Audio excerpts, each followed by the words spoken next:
Hey Credit Warriors, and we have a cool video for you today. A few days ago, the Consumer Credit Bureau Experian released their annual report called The State of Credit 2020.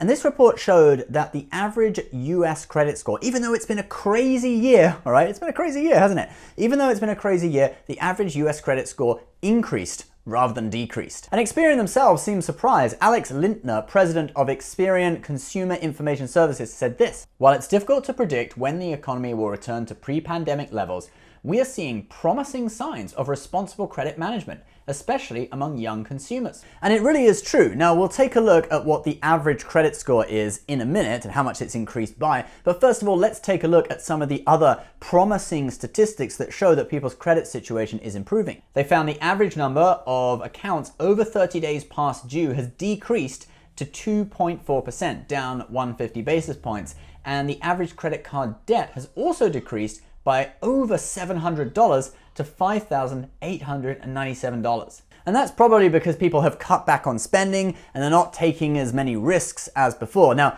if the average credit card balance is lowered, that in theory would also mean that the average utilization would be lowered as well, unless banks have drastically cut limits, but probably not to the extent that it would affect utilization, okay? So if you have a look at the utilization rate now in their survey, it has indeed lowered from 30% down to 26%. That is the average credit utilization, okay? How much of your overall credit lines you utilize or have a balance on. Now, when we're talking about improving your credit score, we will often talk about lowering your utilization to below 30% to have a great impact on your credit score. Well, guess what? Now the average utilization is lower than 30%. So that should have a really positive impact on the average credit score in the US. So let's take a look at that now. So the average credit score has increased from 682 to, wait for it, 688. Now, I just want to point out that this is a VantageScore, not a FICO score, okay? The average FICO score for 2019 was 703. Now, since the VantageScore has increased from 2019 to 2020, we probably should see an increase in the FICO score as well. Well, guess what? The average FICO score is up too, currently sitting at 711 points.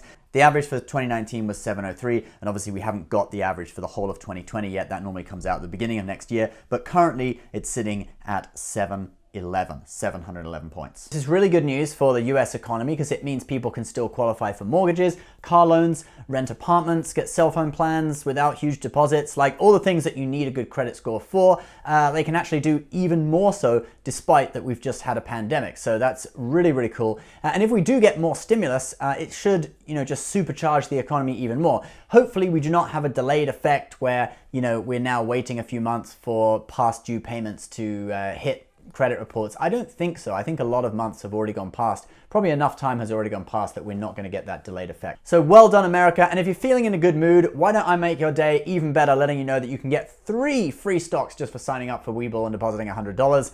Link below, okay? Really awesome deal. Don't miss it.